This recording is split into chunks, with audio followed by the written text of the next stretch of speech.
હોળાષ્ટક પ્રારંભ, હોળીની જાર ક્યારે બેસે અને હોળી ક્યારે છે? તો હોળાષ્ટક પ્રારંભ, હોળીની જાર બેસવાનો સમય છે ફાગણ સુદ સાતમને ગુરુવાર, તારીખ 6/3/2025 સવારે 10:52 આઠમનો ભાગ ચાલુ થાય છે। આઠમ ચાલુ થાય એટલે હોળીની જાર બેસી ગઈ કહેવાય। તો ગુરુવારે 10:52 હોળીની જાર હોળાષ્ટક બેસે છે। એ ઉપરાંત હોળી ક્યારે છે? તો એ છે 14ના ભાગની આજ વખતે। ગુરુવારે હોળીની જાર બેસશે તો સામો ગુરુવાર જ્યારે આવશે ત્યારે 13 તારીખ આવશે। તો 13 તારીખે હોળી છે 13/3/2025।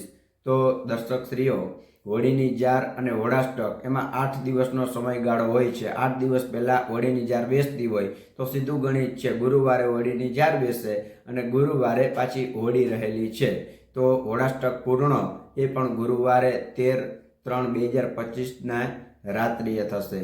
ત્યાં સુધીમાં જે કાંઈ હોળાષ્ટકમાં ન કરવાના કર્મ છે એ ન કરવા, ભગવાનની ઉપાસના બેસ્ટ એમાં રહેલી છે।